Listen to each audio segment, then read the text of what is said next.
Hello everyone, कैसे हैं आप सभी लोग। मैं उम्मीद करती हूँ कि आप सभी लोग बिल्कुल स्वस्थ होंगे। तो आज हमारी फिज़िक्स यानी भौतिकी की 5th क्लास होने वाली है, जिसमें हम 5वां चैप्टर ही पढ़ेंगे जो है प्रेशर यानी कि दाब। तो इस चैप्टर में हम लोग प्रेशर यानी दाब से रिलेटेड जितनी भी चीज़ें होती हैं जो इम्पोर्टेंट हैं, क्योंकि इससे काफ़ी क्वेश्चंस आए हैं एग्ज़ाम में, तो वो हम लोग पढ़ने वाले हैं। तो चलिए शुरू करते हैं। सबसे पहले अगर मैं बात करती हूँ दाब की, तो आपको ये बताना ज़रूरी है कि प्रेशर यानी दाब होता क्या है। जब भी आप ये वर्ड सुनते हैं, जब भी आप ये शब्द सुनते हैं प्रेशर का या दाब का, आप उससे आपके दिमाग में क्या इमेजिनेशन होती है। तो देखिए, प्रेशर यानी दाब।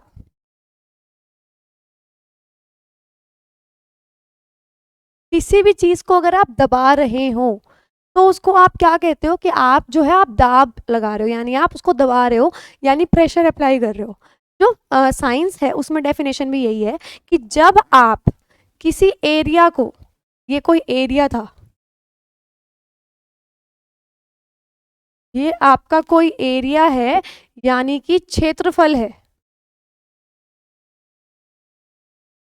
जब आप किसी क्षेत्रफल पे बल लगा रहे हो तो उसको बोलते हैं कि आप क्या लगा रहे हो, दाब लगा रहे हो। तो आप इसके ऊपर अगर आप कोई फोर्स लगा रहे हो यानी बल लगा रहे हो, तो आप क्या बोलेंगे कि आप उस क्षेत्रफल पे क्या कर रहे हैं, आप उसको दबा रहे हैं। तो नॉर्मली दबाने का मतलब यही होता है कि अगर आप किसी क्षेत्रफल पे आप बहुत तेजी से बल लगा रहे हो, धीरे बल लगा रहे हो, तो आप उस पर क्या अप्लाई कर रहे हो, प्रेशर अप्लाई कर रहे हो यानी दाब लगा रहे हो।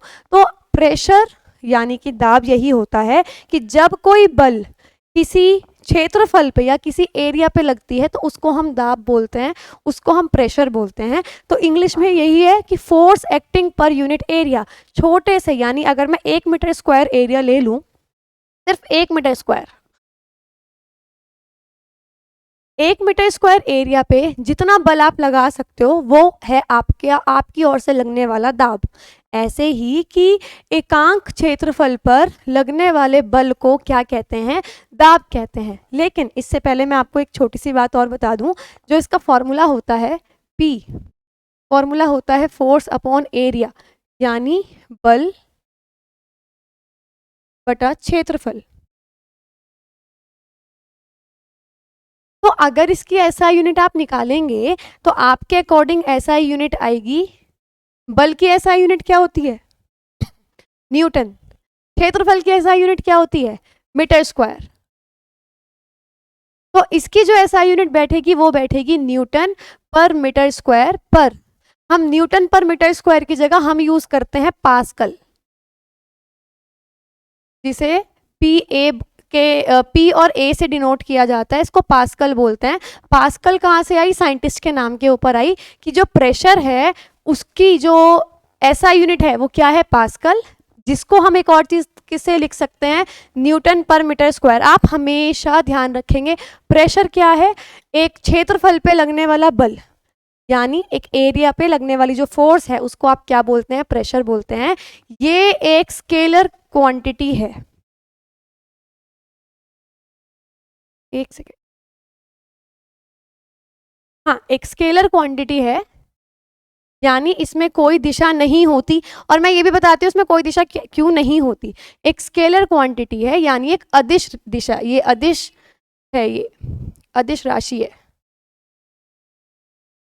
देखिए, आप चाहे कैसे भी बल लगाएं, क्योंकि जब हम बल की बात करते हैं तो ये तो एक दिशा में ही लगता है, फोर्स हमेशा एक डायरेक्शन में लगेगी। तो फोर्स कैसी क्वांटिटी हो गई, फोर्स हो गई एक वेक्टर क्वांटिटी यानी सदिश राशि।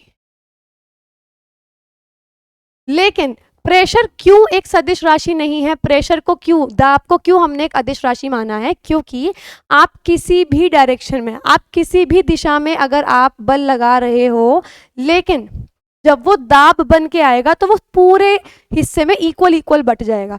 यानी अगर आप, मैं ये कहूंगी, अगर आप यहाँ पे आपने बल लगाया है तो ये बिल्कुल इक्वल इक्वल हिस्सों में, एक लिमिट तक इक्वल इक्वल हिस्सों में बढ़ जाएगा जो भी प्रेशर होगा। तो इसलिए ये एक स्केलर क्वांटिटी है। तो चलिए पढ़ना शुरू करते हैं। प्रेशर क्या है? Force acting per unit area of a surface, किसी क्षेत्रफल पर लगने वाला, किसी सतह के एकांक क्षेत्रफल पर लगने वाला बल। इसका जो फॉर्मूला है वो है P is equals to F/A, यानी दाब क्या होगा कि पृष्ठ के लंबवत बल। ये जो लंबवत आया है, क्यों आया है, ये मैं अभी आपको समझाने वाली हूँ। आप इसमें यहाँ पे पृष्ठ के ऊपर लगने वाला बल बटे पृष्ठ का क्षेत्रफल भी याद कर सकते हैं। लंबवत आएगा तो हमने यहाँ लंबवत क्यों यूज़ किया, यहाँ पे क्यों नहीं यूज़ किया, ये मैं अभी आपको बताने वाली हूँ। इसकी जो SI यूनिट है, जो SI मात्रक है, वो है पास्कल, यानी कि PA, जिसको हम, जो पास्कल होता है वो किसके बराबर होता है? वो होता है newton per meter square, also equivalent to newton per meter square. Same जो SI मात्रक है वो न्यूटन पर मीटर स्क्वायर है, जिसे पास्कल भी कहते हैं। तो दोनों एक बराबर है। अगर न्यूटन पर मीटर स्क्वायर आया तो आपसे पूछ लिया कि वो किसकी मात्रक है, वो किसकी यूनिट है, वो भी प्रेशर की है। अगर आपसे पूछ लिया कि पास्कल किसकी यूनिट है, वो भी प्रेशर की है। अब it is a scalar quantity, यानी एक अदिश राशि है। अब मैं आपको बताऊंगी कि यहाँ पे लंबवत आया क्यों। देखिए, बल जब भी लगता है एक दिशा में लगता है, तभी वर्क के फॉर्मूले में, यानी कार्य के फॉर्मूले में आपने यूज किया था Fs cos थीटा, यानी आपने उसमें एंगल, कोण को इंक्लूड किया था। इसके अंदर क्या है, जब भी बल लगेगा, बल किसी भी दिशा में लग सकता है, बल इस दिशा में लग सकता है, बल इस दिशा में लग सकता है, बल इस दिशा में लग सकता है, लेकिन अगर बल बिल्कुल लंबवत लगे, यानी 90 डिग्री के एंगल पर लगे, अगर ये कोई एरिया था और आपने इस पे लगाई है फोर्स, यानी बल, लेकिन आपने जो फोर्स लगाई है वो है 90 डिग्री के एंगल पे, जिसको लंबवत बोलते हैं, तो इस केस में जो फोर्स होगी, यानी जो बल होगा, वो इक्वल होता है, इंग्लिश में बोलते हैं थ्रस्ट और हिंदी में बोलते हैं प्रणोद के। इंग्लिश में बोलते हैं थ्रस्ट, हिंदी में बोलते हैं प्रणोद। तो आप सोच सकते हैं कि अगर आपके सामने कभी शब्द आ जाए प्रणोद, तो प्रणोद को लेके कंफ्यूजन नहीं होनी चाहिए, क्योंकि प्रणोद और बल एक ही हैं। बस जैसे बल किसी भी कोण पे लग सकता है, तो अगर वो 90 डिग्री के एंगल पे लगेगा, अगर वो लंबवत लगेगा, तो उसको हम क्या बोलेंगे? थ्रस्ट। तो इस तरीके से जो प्रेशर है, यानी दाब है, उसका एक फॉर्मूला तो आपने निकाल दिया। आपने प्रेशर का एक फॉर्मूला लिखा है फोर्स अपॉन एरिया, यानी कि बल अपॉन क्षेत्रफल, बल बटे क्षेत्रफल। एक और फॉर्मूला है, क्योंकि हम फोर्स को, यानी बल को एक और नाम से बुलाते हैं, प्रणोद से, तो आप इसको थ्रस्ट अपॉन एरिया भी लिख सकते हैं, क्योंकि फोर्स और थ्रस्ट, यानी कि बल और प्रणोद एक ही होते हैं। तो चलिए हम पढ़ के देखते हैं। मैंने यही लिखा रखा है कि force is also known as thrust. Force को, बल को थ्रस्ट भी बोलते हैं अगर ये 90 डिग्री के एंगल पर लगती है। सेम बल को प्रणोद भी कहा जाता है अगर यह लंबवत दिशा में लगाया हो तो। एक और चीज़, ये फोर्स वाले उसमें छूट गया था कि जो बल है वो एक कैसी राशि है, सदिश राशि है या अदिश राशि है। तो आप हमेशा ध्यान रखेंगे कि जब भी आप बल लगाएंगे, आप किसी निश्चित दिशा में लगाते हैं, तो दिशा अगर आ रही है तो आएगा वेक्टर क्वांटिटी, यानी कि सदिश राशि। तो ये था आपका प्रेशर। चलिए, अब ये जो दाब का जो पूरा आपने पढ़ा, ये जो प्रेशर का पूरा कंसेप्ट पढ़ा है, हम इसका फायदा उठाते हैं। हम कैसे फायदा उठाते हैं? जैसे आप एक चीज समझिए, जो दाब है, जो प्रेशर है, उसका फॉर्मूला है फोर्स अपॉन एरिया, यानी बल बटे क्षेत्रफल। तो आपको एक चीज पता है, आप हमेशा, अगर आपको नहीं पता तो अब आपको पता लग जाएगी, आप याद करके रखेंगे। जब भी आप कोई समीकरण लिखते हैं, कोई फॉर्मूला लिखते हैं, कोई इक्वेशन लिखते हैं, हमेशा ध्यान रखिएगा, जो चीजें ऊपर ऊपर होती हैं वो एक के बढ़ने के साथ दूसरी भी बढ़ेगी, यानी वो डायरेक्टली प्रोपोर्शनल होती हैं। अगर आप दो चीजें कंपेयर कर रहे हो जिसमें से एक ऊपर है और एक नीचे है, तो वो हमेशा इन्वर्सली प्रोपोर्शनल होती है, यानी व्युत्क्रमानुपाती होती हैं। वो कैसी होती हैं कि एक के बढ़ने से दूसरी घटती है। तो यहां से मुझे दो चीजें पता लग रही हैं कि अगर दाब बढ़ेगा, प्रेशर बढ़ेगा, तो फोर्स भी बढ़ेगी, बल भी बढ़ेगा, या मैं इसको ये बोल सकती हूँ कि अगर बल बढ़ेगा तो दाब भी बढ़ेगा, फोर्स बढ़ेगी तो प्रेशर भी बढ़ेगा। लेकिन एक चीज और पता लगती है कि प्रेशर और एरिया, यानी दाब और क्षेत्रफल, एक दूसरे के जस्ट उल्टे हैं। एक को बढ़ाने से दूसरा घटेगा ही घटेगा। बहुत छोटा सा एग्जाम्पल है, हम जो बैकपैक्स होते हैं हम वो अपने कंधों पे कैरी करते हैं, तो हमारे कंधे, अगर बिल्कुल आप खुद सोचिए कि अगर इतने चौड़े चौड़े स्ट्रैप्स होते हैं, इतने चौड़े स्ट्रैप्स ना हो के बिल्कुल पतले पतले तनियाँ अगर होंगी तो आपके कंधे दर्द करने लगेंगे अगर उसमें ज़्यादा सामान होगा तो। क्यों? या अगर मैं क्वेश्चन पूछूं कि वो चौड़े क्यों बनाए जाते हैं, चौड़े होने से उनका क्षेत्रफल बढ़ जाता है। जब आप बैग और सूटकेस में ब्रॉड हैंडल लगाते हो, यानी जो चौड़े हैंडल आप लगाते हो, तो होता क्या है, चौड़े होने की वजह से उनका एरिया ज़्यादा हो जाता है, क्षेत्रफल ज़्यादा हो जाता है, और क्षेत्रफल अगर ज़्यादा होगा तो आपके कंधों पे जो प्रेशर आएगा वो बहुत कम आएगा और आपके कंधे दुखेंगे नहीं। ये जो हमने बनाया है इसमें हमने दाब का यानी प्रेशर का कंसेप्ट यूज़ किया। इस तरीके से जो रेल की पटरियाँ होती हैं वो बहुत चौड़े चौड़े लकड़ी के फट्टों पे बिछाई जाती हैं। तो चौड़े क्यों होते हैं? सेम यही रीज़न है, क्योंकि हमें क्षेत्रफल बढ़ाना होता है ताकि जो ट्रेन का पूरा भार है वो कम पड़े उनके ऊपर। तो railway tracks are laid on large sized wooden sleepers, मतलब बड़े आकार के जो लकड़ी के स्लीपरों पर रेल की पटरियां बिछाई जाती हैं। जो लकड़ी के फट्टे होते हैं वो काफ़ी बड़े और चौड़े होते हैं। तो ये कई बार आ जाता है कि हमने किस लिए बिछाया है या क्या हुआ है, तो क्यों बिछाया हमने, आप हमेशा ध्यान रखेंगे। एक छोटा सा और एग्जाम्पल है, आप यहाँ पे ऐड कर सकते हैं नीडल, यानी जो सुई होती है उसकी बहुत बारीक नोक बनाई जाती है। क्यों? उसका सुई का काम क्या होता है, कपड़ों में छेद करके हमें कुछ सीलने वगैरह का अगर हमें काम करना है तो आप खुद सोचिए, उसका क्षेत्रफल इतना कम बनाते हैं हम, तो क्षेत्रफल कम हो गया तो यानी वो जो दाब लगाएगी वो बहुत ज़्यादा लगाएगी, इसी कारण वो कपड़ों में घुस पाती है क्योंकि उसका दाब इतना ज़्यादा है। तो आप हमेशा ध्यान रखेंगे जब भी ये आएगा कि कोई चीज़ इतनी पतली क्यों बनाई, इतनी चौड़ी क्यों बनाई, अगर पतली और चौड़ी की बात हो रही है मतलब क्षेत्रफल आ रहा है, और क्षेत्रफल के आते क्या आ जाएगा, दाब, यानी एरिया के आते ही प्रेशर आ जाएगा। तो ये कुछ एप्लीकेशंस थी, कुछ अनुप्रयोग थे। अब हम बात करते हैं एटमॉस्फेरिक प्रेशर की। ये थोड़ा सा रटने वाला है, ये कुछ समझने वाला नहीं है, क्योंकि आप ये समझ लीजिए हमने कुछ कंडीशंस रखी, हमने कुछ स्थितियां बनाई और उसमें जितना प्रेशर, जितना दाब आया हमने उसको बोल दिया कि एटमॉस्फेरिक प्रेशर है। तो ये डेफिनेशन एग्जाम में नहीं पूछी जाती है, तो आप इस चीज़ से फ्री रहेंगे, लेकिन इसकी वजह से बहुत सारे क्वेश्चंस आते हैं। तो एटमॉस्फेरिक प्रेशर है क्या, आपको मैं ये बता दूं। हमने क्या किया, हमने एक कॉलम लिया, कॉलम का मतलब हमने एक ये इस तरीके से कॉलम आते हैं ना खाली, इसके अंदर हमने 76 सेंटीमीटर 76 सेंटीमीटर तक पारा भर लिया, मरकरी भर लिया। उस टाइम पे टेम्परेचर जो था, जो ताप था वो 0 डिग्री सेल्सियस था। जो जिस जगह हमने करा ये एक्सपेरिमेंट, तो उस जगह का लैटिट्यूड यानी अक्षांश क्या था, उसका था आपका 45 डिग्री।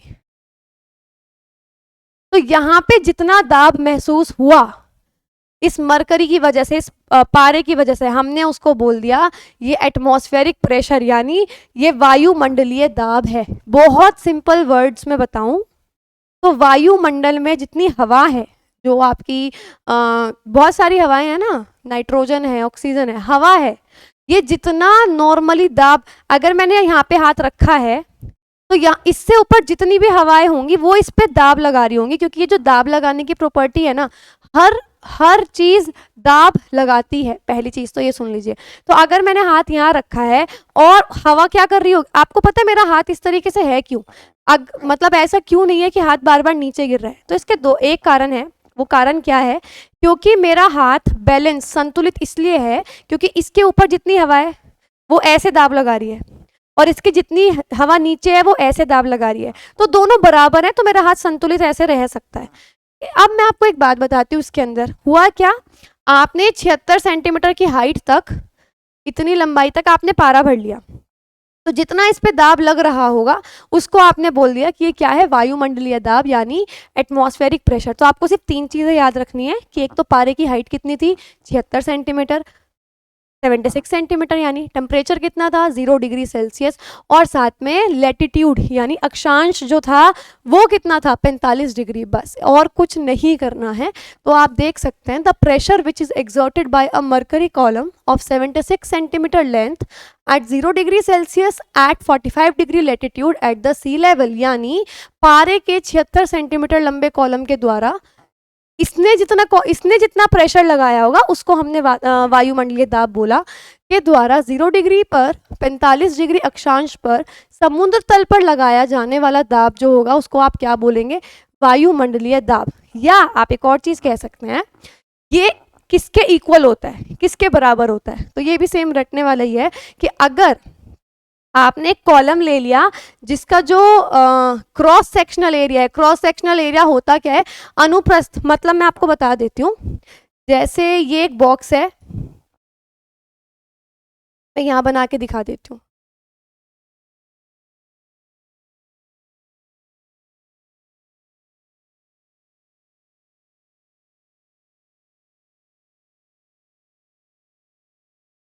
ये आपने एक कॉलम बनाया, ये मैंने लिटा रखा है, तो जो ये वाला एरिया होगा ना, ये वाला या ये वाला, ये थोड़ा सही नहीं बना, इसको बोलते हैं इंग्लिश में क्रॉस सेक्शनल एरिया या फिर अनुप्रस्थ काट वाला, मतलब अनुप्रस्थ काट, यानी ये वाला जहाँ पे आपकी सारी साइड्स आके मिल रही हो।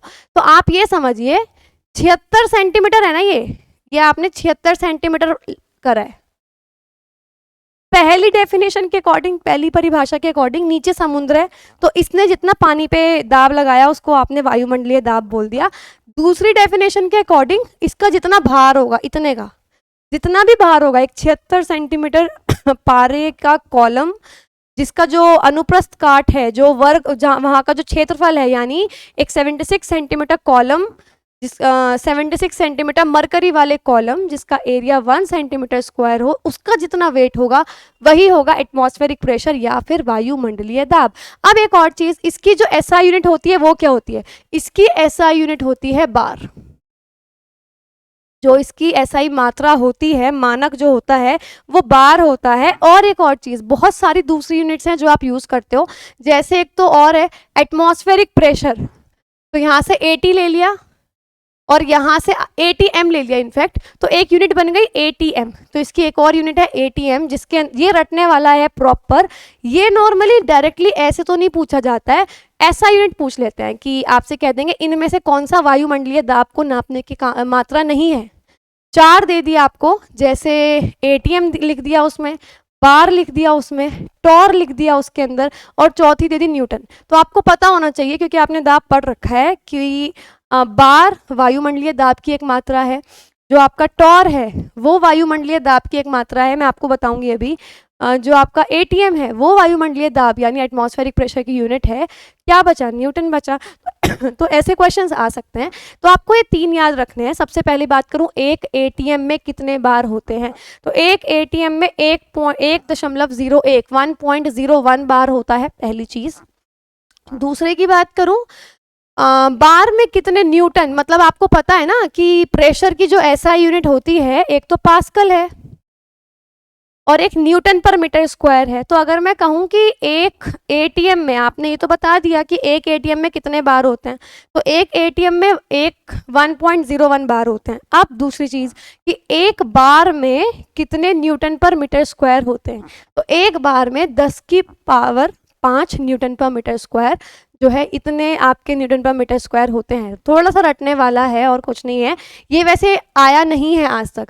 और आप इन दोनों की वजह से, ये जो है भाई ATM में इतने बार है और बार में इतने न्यूटन पर मीटर स्क्वायर है, आप इनकी मदद से आप ये निकाल सकते हैं कि ATM के अंदर कितने न्यूटन पर मीटर स्क्वायर होते हैं, इनकी गुना करके। लेकिन अब आपको एक और चीज़, वो निकालने की नीड ही नहीं है, आपको एक और यूनिट पता लगनी चाहिए जो है टॉर। तो एक ATM में 760 टॉर होते हैं, यानी 760 टॉर होते हैं। तो इनका अगर सिर्फ 2 बार पढ़ लेना, क्योंकि जैसे मैंने बताया इसमें कोई लॉजिक नहीं है, ये सिर्फ याद करने वाला है, तो आप 2 बार सुन लेंगे या 2 बार पढ़ भी लेंगे ना खुद से। अभी मैंने 2 बार तो रिपीट कर दिया है, तीसरी बार अगर मैं बात करूं, 3 यूनिट पढ़ी है आपने वायुमंडलीय दाब की सिर्फ 2 पढ़ी थी, एक पास्कल एक न्यूटन पर मीटर स्क्वायर, लेकिन वायुमंडलीय दाब की कितनी पढ़ी? 3, एक टॉर है, एक बार है, एक एटीएम है। तो ये आपकी 3 यूनिट्स हैं। और इसको नापते किससे हैं? इसका जो यंत्र है, जो उपकरण है, वो क्या है? उसको बोलते हैं बैरोमीटर। बैरोमीटर आप देख सकते हैं, ऐसा दिखता है, ये होता है बैरोमीटर। इसके अंदर आपको ये भी बता देती हूँ, ये आप देख रहे हो, ये रीडिंग, ये जो रेड कलर की लाइन दिख रही है, इससे हम रीडिंग देखते हैं और इससे ये भी पता लगाया जा सकता है कि मौसम कैसे रहने वाला है। तो ये 2 तरीके के बैरोमीटर बताए हैं। एक इसमें तो साफ साफ लिखा है स्टॉर्मी यानी आंधी कब आएगी, बारिश कब आएगी, फेयर यानी बहुत साफ जब मौसम रहेगा, वेरी ड्राई यानी बहुत ज़्यादा सूखा सूखा रहेगा। तो एक तो बैरोमीटर ये है, और एक बैरोमीटर ये होता है, जितने बच्चों के पास साइंस रही होगी और वो लैब में गए होंगे, फिजिक्स लैब में, उन्होंने ये ज़रूर देखा होगा। और जितने बच्चों ने नहीं देखा है तो उन्हें यहाँ दिखा दिया है, प्रॉपर ऐसा ही होता है, ये टंगा हुआ होता है और आप इसकी रीडिंग्स को देख के बता सकते हो कि कैसा कैसा मौसम होने वाला है। जैसे अगर बहुत जल्दी से ही ऊपर से नीचे गिर जाए, ये जो पारा है ये बहुत जल्दी नीचे गिर जाए अगर, तो आंधी आती है। अगर धीरे धीरे नीचे उतर रहा है तो बारिश आती है। अगर धीरे धीरे ऊपर चढ़ रहा है तो बिल्कुल साफ दिन रहता है। तो ये 3 रीडिंग्स हैं जो आप लर्न करोगे कि अगर बहुत तेज नीचे उतर जाए तो आंधी, धीरे धीरे नीचे उतर रहा है तो बारिश, और अगर बहुत धीरे धीरे ऊपर चढ़ रहा है तो यानी साफ दिन रहेगा। ये मैंने लिख भी रखा है। एक आपने अभी तक स्क्रीनशॉट मैंने आपको बोला नहीं है, तो आप सबसे पहले स्क्रीनशॉट ले लीजिए। चलिए,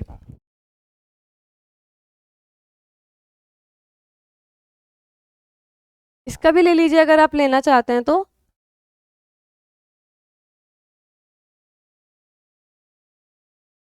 ओके, नेक्स्ट स्लाइड, जिसमें एप्लीकेशंस हैं आपके प्रेशर की यानी दाब की।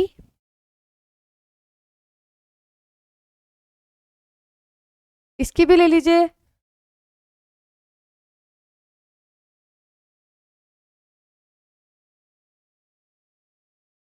इसकी अगर आपको आपको देखना हो या,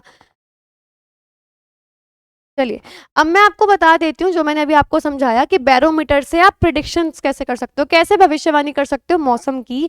बैरोमीटर और मौसम, सबसे पहला, बैरोमीटर का पाठ्यांक का एकाएक नीचे गिरना, अगर वो एकदम से नीचे गिर जाए तो आपकी आंधी आती है।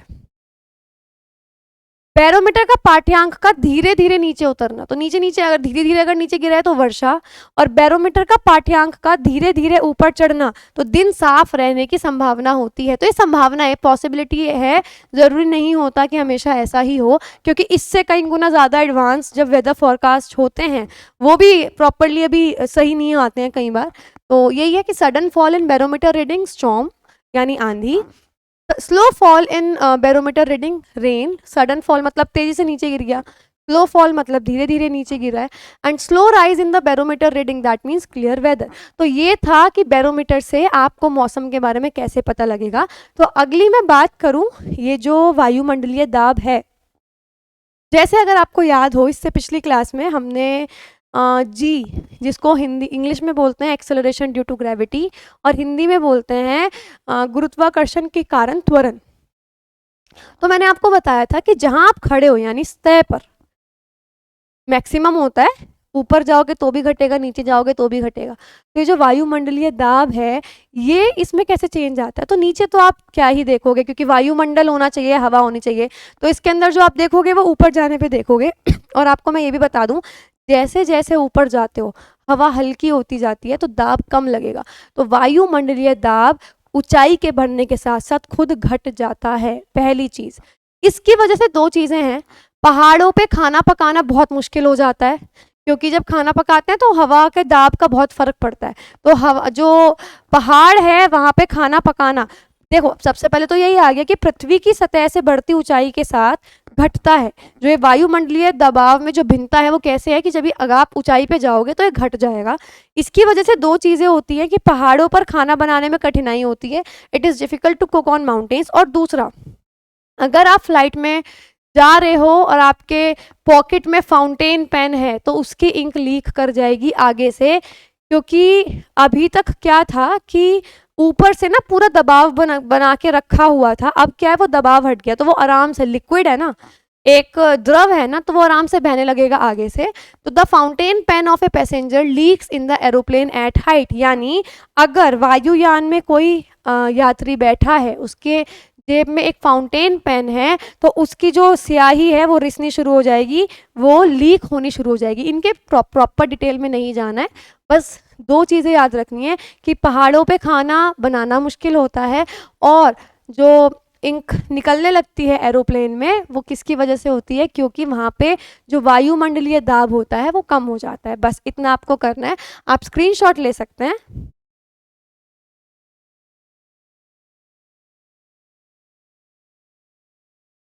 चलिए, ये थोड़ा सा इम्पोर्टेंट है क्योंकि इसमें से प्रॉपर क्वेश्चन नहीं आए बट इससे रिलेटेड क्वेश्चन आए हैं, यानी द्रव में दाब, यानी प्रेशर इन लिक्विड्स। तो पहली बात तो ये है, प्रेशर हमें समझ में आ गया, दाब लगाने का मतलब ये है। प्रेशर ऑफ लिक्विड का मतलब क्या है कि जो लिक्विड है वो कितना प्रेशर लगाएगा। अब तक आपने जो पढ़ा वो हवा यानी एयर, या आप मैं कहूँ गैसेस का पढ़ा, अब आप किसका पढ़ोगे, द्रव का यानी लिक्विड्स का पढ़ोगे। तो सबसे पहले तो इसके लिए मैं आपको एक बात बता देती हूँ, आपको पता होना चाहिए सॉलिड के अंदर जो अणु होते हैं वो ऐसे होते हैं, यानी बिल्कुल चिपके चिपके हुए होते हैं। लिक्विड के अंदर जो अणु होते हैं वो थोड़े दूर दूर होते हैं। गैस के अंदर यानी वाष्प के अंदर जो आपकी अणु होंगे किसी भी, तो वो बहुत, वाष्प नहीं सॉरी गैस ही होती है, वो बहुत दूर दूर होंगे। तो पहली चीज तो ये, तो अब पहले तो ये सुन लो कि प्रेशर यानी कि दाब, कोई भी जो द्रव है, कोई भी लिक्विड, वो प्रेशर लगाता कैसे है। देखिए ये एक लिक्विड है ना, तो लिक्विड क्या होगा, जो ये द्रव है, जो द्रव के अणु हैं, ये क्या करेंगे, ये हिलते रहते हैं, ये भी हिलते रहते हैं, ये भी हिलते रहते हैं, ये वाइब्रेट करते रहते हैं, क्योंकि हिलने की तो जगह होती ही नहीं, बीच में जो आकर्षित फोर्स है वो इतनी ज़्यादा होती है, ये हिल तो पाते ही नहीं, हल्के से वाइब्रेट करते रहते हैं, लेकिन इनके पास भी हिलने की जगह है, इनके पास भी हिलने की जगह है। तो हिलते हिलते क्या होगा कि ये टकराएंगे एक दूसरे से, और जो ये दीवारें हैं जिस बर्तन में रखे गए हैं उनकी दीवारों पर जाकर टकराएंगे, या उनके जो ये तली है, जो बेस है, उनसे जाके टकराएंगे। तो जब आप टकरा रहे हो यानी आप बल लगा रहे हो, तो उसको क्या बोलते हैं, अगर आप किसी जगह पे बल लगा रहे हो उसको क्या बोलते हैं, दाब बोलते हैं ना। तो प्रेशर ऑफ लिक्विड्स यानी जो द्रव का दाब है वो कैसा दाब है कि जब एक द्रव के जो अणु हैं वो जिस बर्तन में वो रखा हुआ है उसकी दीवारों से, उसकी तली से जाकर टकराते हैं, वहां पे अगर कोई बल लगाते हैं तो उसको बोलते हैं कि ये द्रव का दाब है। यानी जो लिक्विड के मॉलिक्यूल्स होते हैं वो जाके उसकी वॉल से, उसके बेस से जाके टकराएंगे, वहां फोर्स लगाएंगे, तो हम उसको क्या बोलेंगे, वो क्या लगा रहे हैं, वो प्रेशर लगा रहे हैं। Force exerted on unit area of wall और base of container by the molecules of liquid। मतलब क्या है कहने का कि द्रव के अणुओं द्वारा बर्तन की दीवार और तली के एकांक क्षेत्रफल पर लगाया जाने वाला बल। ये एकांक हर जगह क्यों आता है पहले तो ये सुन लीजिए, क्योंकि मुझे इसमें बहुत कंफ्यूजन होती थी, ये एकांक आ क्यों रहा है। आप मार्केट में कुछ भी लेने अगर जाते हो, आप सबसे पहले अगर आप कॉस्ट पूछते हो, आप एक चीज़ की कॉस्ट पूछते हो, उसके बाद जितनी लेनी है आप उस हिसाब से हिसाब लगा लेते हो। तो सेम यही है कि 1 मीटर स्क्वायर पे कितनी फोर्स लगाई तो हमें पता लग जाएगा कि पूरे बर्तन पे कितना प्रेशर लग रहा है, दैट्स इट, क्योंकि एरिया सबका पता ही होता है हमें। अच्छा, इसका फॉर्मूला फॉर्मूला रटना पड़ेगा। फॉर्मूला होता है ये प्रेशर का एच डी जी। मतलब क्या है एच डी जी का, मैं बताती हूँ आपको।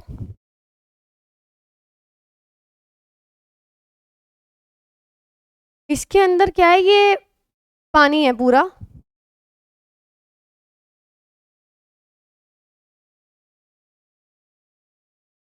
ये कोई पॉइंट है पी। अब मैं ये बोल रही हूँ कि ये जो पूरा का पूरा लिक्विड है, इससे पहले का जो द्रव है, ये इस पे फोर्स लगाएगा ना भाई, इस पे प्रेशर कौन लगाएगा, इस पॉइंट पे इस पे दाब कौन लगाएगा, जो यहाँ तक आप ये समझ लीजिए कि इससे पहले तक का जो पूरा का पूरा लिक्विड है वो सारा का सारा इस पे दाब लगाएगा। तो एक तो इतनी हाइट हो गई उसकी, तो जो प्रेशर का फॉर्मूला होता है उसके अंदर आ गई हाइट, मतलब कितनी ऊंचाई तक से प्रेशर लगेगा। दूसरा, अगर यहाँ पानी होगा तो अलग दाब लगेगा, लेकिन अगर यहाँ शहद होगा तो अलग दाब लगेगा। किसका दाब ज़्यादा होगा? शहद का। क्यों? क्योंकि वो उसका घनत्व वो ज़्यादा भारी है, पहली चीज़। तो यहाँ पे आ गया इसकी डेंसिटी यानी घनत्व, क्योंकि जितना ज़्यादा भारी होगा उतना ही ज़्यादा दाब लगेगा। एक और चीज़, दाब नीचे की तरफ लगेगा, ये तो आपको पता है ना। तो इसको कौन ऐड करेगा, इसको कौन हेल्प करेगा? अगर किसी चीज पे दाब लगता है, मैं जमीन पे खड़ी हूं तो जमीन पे कुछ ना कुछ दाब लग रहा है, लेकिन उसमें कौन उसकी वैल्यू बढ़ा रहा है, उसमें उसकी जो मान है उसमें कौन इजाफा कर रहा है? उसमें कर रहा है जी, यानी एक्सेलरेशन ड्यू टू ग्रेविटी। क्योंकि अर्थ नीचे की तरफ, पृथ्वी नीचे की तरफ खींच रही है ना हमें, जो पृथ्वी के गुरुत्वाकर्षण की वजह से जो त्वरण होता है वो क्या करता है? नीचे की तरफ खींचता है ना हमें, तो ये नीचे की तरफ भी तो खींचेगा पॉइंट। तो यहाँ पे आ गया जी। तो ये फॉर्मूला है पी का, एच डी जी। एच क्या हो गई? हाइट। डी हो गया इसका घनत्व, डी का मतलब है डेंसिटी यानी घनत्व, और जी का मतलब क्या है आप सबको पता है। तो ये है, अगर आप किसी लिक्विड, अगर आप किसी द्रव का जो दाब है उसकी वैल्यू निकालते हो तो उसका फॉर्मूला यानी P is equals to H D G. और घनत्व कैसे पता लगता है? घनत्व हमें वैसे नहीं पता लग सकता, लेकिन मैं ये बता सकती हूँ आपको। ये तीन चीजें पता है, आप खुद बताओ। तीनों बिल्कुल, जो इनका जो क्षेत्रफल है यानी और आयतन है, तीनों का बिल्कुल बराबर है, यानी तीनों के अंदर जो वॉल्यूम है तीनों की बिल्कुल बराबर है। अगर इसकी वॉल्यूम 100 सेंटीमीटर क्यूब है, इसकी भी 100 सेंटीमीटर क्यूब है, इसके भी, यानी तीनों के अंदर इक्वल मात्रा में सामान आ सकता है। वॉल्यूम का मतलब ये होता है। तो आप बस मुझे ये बताओ किसका वजन ज्यादा होगा, किसका मास, किसका द्रव्यमान ज्यादा होगा? आपको दिख रहा है ना, सॉलिड जो ठोस पदार्थ होते हैं उनका द्रव्यमान ज्यादा होगा। क्यों? तीनों को आपने बराबर बराबर जगह दी है, वो इसलिए क्योंकि इसके अणु चिपके रहते हैं, इसके थोड़े दूर दूर होते हैं, इसके बहुत दूर होते हैं। तो घनत्व का मतलब यही है कि आप कितनी जगह में कितना सामान भर सकते हो। ये आगे आएगा घनत्व, वैसे आपको पता लग जाएगा। तो ये था आपका formula given by P equals H D जी, मतलब कि जहाँ पे H क्या है? बिंदु की गहराई यानी depth below the surface of liquid, ऊपर से नीचे तक कितनी गहराई है। D क्या है? डेंसिटी यानी घनत्व, और G क्या है? एक्सेलरेशन ड्यू टू ग्रेविटी यानी गुरुत्वीय त्वरण। इसके अलावा एक और चीज, अगर आपका जो द्रव है वो स्थिर है, वो ठहरा हुआ है, वो हिल नहीं रहा है, तो देखो, यानी अगर मैं बात कर रही हूं इसकी, इसके अंदर द्रव था,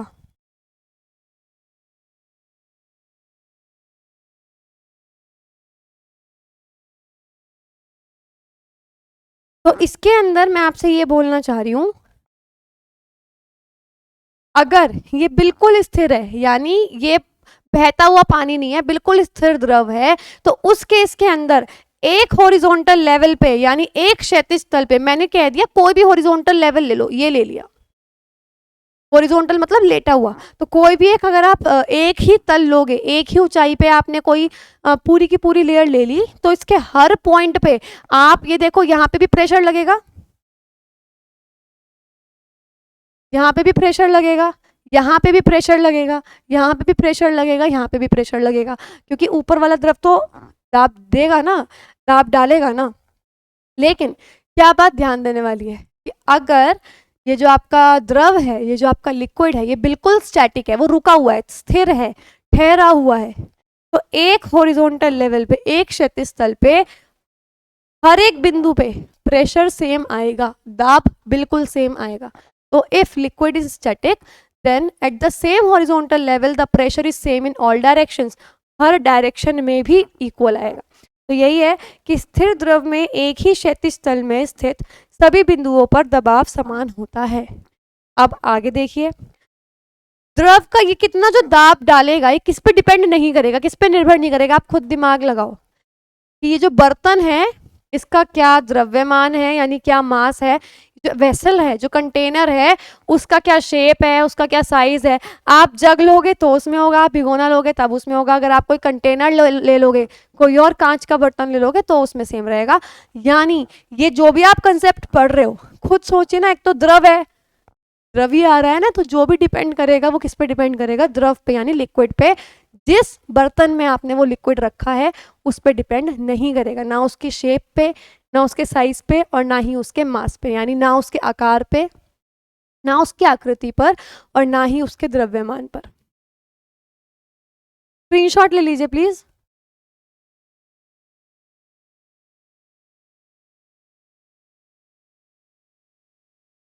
इसका भी ले लीजिए।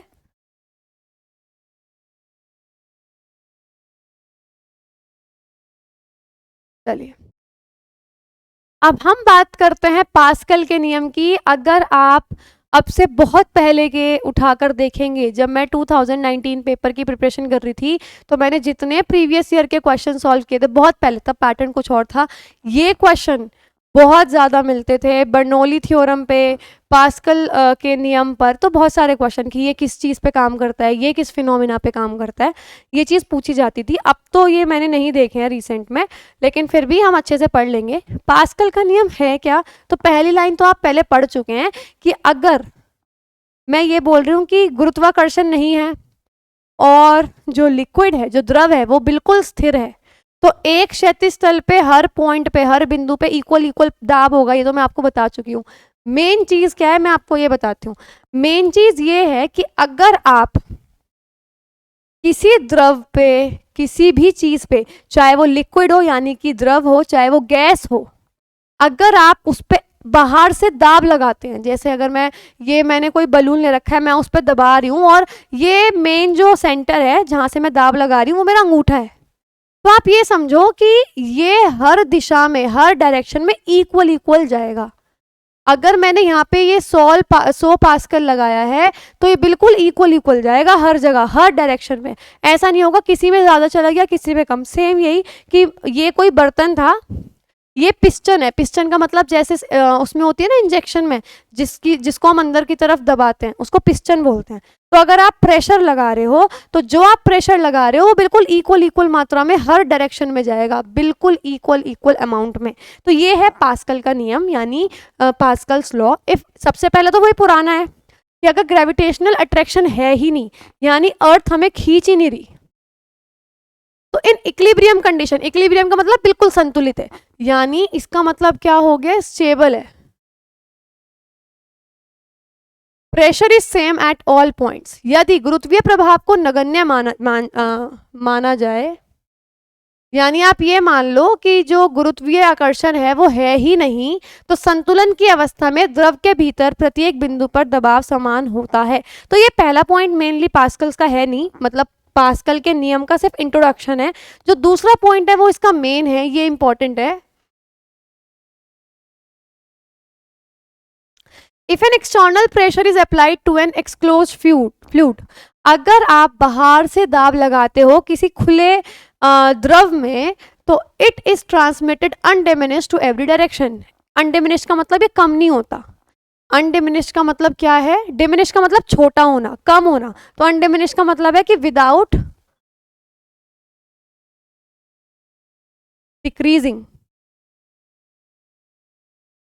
तो ये बिना घटे हर डायरेक्शन में इक्वल इक्वल जाएगा। किसी बर्तन में बंद द्रव के किसी भाग पर आरोपित बल द्रव द्वारा सभी दिशाओं में संचारित होता है। जैसे कि अच्छा, ये कहाँ कहाँ यूज होता है? हाइड्रोलिक ब्रेक आपने सुना होगा, बहुत सारे उसमें प्रोटोटाइप में होता है, हाइड्रोलिक ब्रेक्स हैं इसके अंदर, आपने डेफिनेटली सुना होगा। तो उसके अंदर सेम यही, आप बाहर से प्रेशर लगाते हो वो हर जगह इक्वल इक्वल लगता है। हाइड्रोलिक प्रेस होती है, हाइड्रोलिक लिफ्ट होती है जो नॉर्मली गैरेज वगैरह में उठाने के काम आती है कार्स को, हाइड्रोलिक। तो तीन चीज़ें बताई जो पास्कल्स लॉ पे लगेंगी। और आपको एक और बात बता देती हूँ, हाइड्रोलिक का मतलब आप पानी को यूज़ कर रहे हो, पानी का रिलेटेड आपने अभी तक कोई टॉपिक नहीं पढ़ा। सबसे पहला टॉपिक है दाब, द्रव में दाब या फिर pressure in liquids, pressure of liquids. तो जहां भी हाइड्रोलिक वर्ड आएगा आपका आंसर मैक्सिमम केस में, क्योंकि ये तीन क्वेश्चन ही आते हैं नॉर्मली, कि हाइड्रोलिक लिफ्ट या फिर हाइड्रोलिक प्रेस या फिर हाइड्रोलिक ब्रेक, ये किस के ऊपर काम करते हैं, कौन से नियम के ऊपर काम करते हैं? तो ये पास्कल का नियम यानी पास्कल्स लॉ पे काम करते हैं। आप स्क्रीनशॉट ले लीजिए।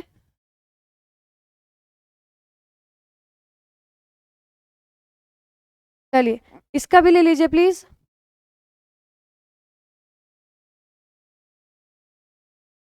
चलिए ये आई गेस, हाँ, इसमें हम क्या पढ़ रहे हैं?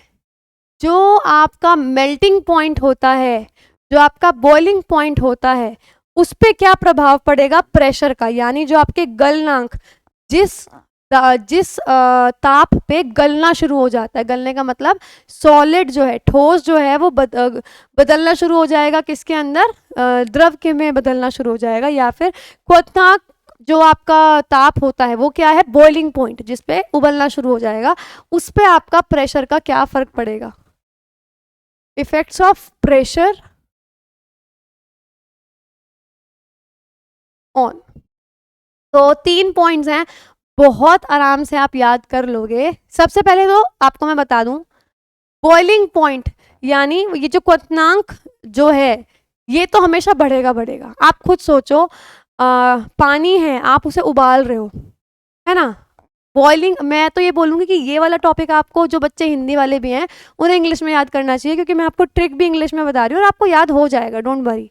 बॉइलिंग पॉइंट जो होता है, आप बॉईल कर रहे हो, उबाल रहे हो, उबालने का मतलब आप सोचोगे अच्छा गुस्सा आ रहा है, वो उबल रहा है गुस्से में, अब आप और प्रेशर डाल रहे हो तो क्या होगा, बढ़ जाओगे ना। मतलब सेम वही है कि अगर प्रेशर बढ़ाओगे तो बॉइलिंग पॉइंट बढ़ जाएगा। यानी सभी द्रवों का जो क्वथनांक होता है वो दाब बढ़ाने पर बढ़ जाता है। तो सबसे आसान जो था वो बॉइलिंग पॉइंट था, जो मैंने अभी आपको बता दिया। अब हम बात करते हैं मेल्टिंग पॉइंट की, यानी कि गलनांक की। तो होता क्या है, अब 2 तरीके के हमारे पास पदार्थ होते हैं, जिनको जब आप गर्म करोगे कोई कोई फैल जाता है, कोई कोई छोटा हो जाता है। जैसे अगर मैं बात करूं वैक्स की यानी मोम की, तो ये अगर आप गर्म करोगे तो फैल जाएंगे। तो इनका जो गलनांक है वो बढ़ जाता है अगर आप दाब को बढ़ाओगे तो। अगर आपने दाब, अच्छा आपको कैसे याद रखना है कि जो गर्म करते ही फैल जाते हैं, तो अगर आप उन पे दाब लगा रहे हो, फैलने का मतलब आप समझो जिद करते हैं, तो जो वैसे ही जिद कर रहा है आप और प्रेशर डालोगे वो और जिद करेगा। तो जो ऐसे पदार्थ हैं कि अगर गर्म कर रहे हैं तो वो फैल रहे हैं, उनकी आयतन उनका बढ़ रहा है, तो उन पे अगर आप दाब बढ़ाओगे तो दाब बढ़ाने से उनका गलनांक भी बढ़ जाएगा। The melting point of substances which expends on fusion, fusion का मतलब होता है मेल्टिंग, फ्यूजन का मतलब होता है मेल्टिंग, यानी पिघलवाने पर, गर्म करने पर वो फैल जाएंगे with increase in pressure. Same यही कि गर्म करने पर जिन पदार्थों का आयतन बढ़ता है, दाब बढ़ाने पर उनका गलनांक भी बढ़ जाता है, जैसे मोम। दूसरे की बात करूं कि जिनको गर्म करने पे वो छोटे हो जाते हैं या कम हो जाते हैं, जैसे कि आइस, बर्फ।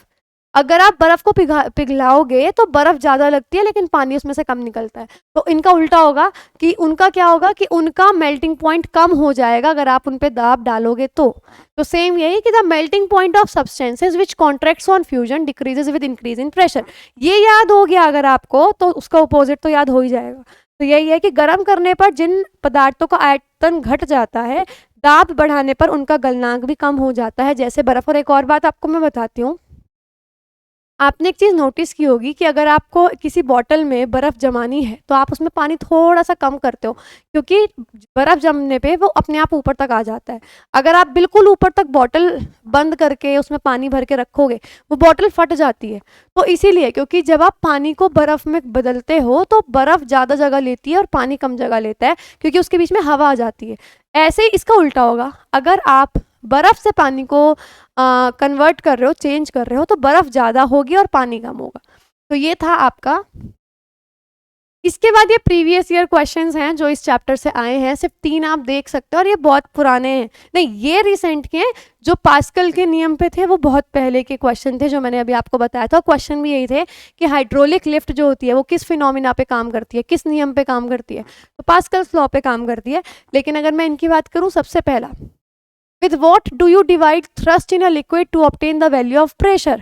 प्रेशर को निकालने के लिए, दबाव का मान प्राप्त करने के लिए आप द्रव में थ्रस्ट को किससे विभाजित करते हैं? थ्रस्ट जब भी आ जाए आपका मतलब है बल, तो आप उसको किससे डिवाइड करते हैं? एरिया यानी क्षेत्रफल से। तो सबसे पहला यही है। दूसरे की बात करूं, Which one among the following measures the same quantity that is measured by the SI unit Pascal? आपको 4 मात्राएं दे रखी होंगी और आपसे ये बोला है कि पास्कल जिस भी राशि को नापता है उसी राशि की एक और यहाँ पे मात्रा है, आप बताओ कौन सी है। जैसे न्यूटन दे सकते हैं, मीटर पर सेकंड स्क्वायर दे सकते हैं, और आपको बहुत सारे यूनिट दे सकते हैं। मीटर दे दी, सेकंड दे दी, और आपसे एक आपको उसमें दे रखी है टोर। तो आपको पता होना चाहिए ना, 3 ही है। प्रेशर की आपने इस चैप्टर में कितनी यूनिट्स पढ़ी है, मैं पहले आपको ये बता दूं। दाब की सबसे पहले आपने पढ़ी है पास्कल। पास्कल को हम एक और नाम से बुलाते हैं, एक और तरीके से लिखते हैं, न्यूटन पर मीटर स्क्वायर। फिर आपने पढ़ी थी बार, ये एटमॉस्फेरिक प्रेशर, तो है तो वायुमंडलीय दाब, है तो दाब ही ना। तो ये सारी की सारी जो यूनिट्स हैं ये किसकी हैं, दाब की हैं। आप इस तरीके से लिख सकते हो। एक आपने पढ़ी थी एटीएम, एक आपने पढ़ी थी टोर। तो इनमें से जो आपको मिल जाए, अब पास्कल तो वो दे चुके हैं, तो इन चारों में से जो मिल जाएगा वो आपका आंसर होगा। वहां टोर होगा तो टोर आंसर है। तीसरा और आखिरी, एसआई यूनिट क्या है, एसआई मात्रा क्या है दाब को नापने के लिए। तो आप देख सकते हैं वो पास्कल है, ये आपको पता ही है। तो ये था। अभी सबसे पहले आप स्क्रीनशॉट ले लीजिए इसका,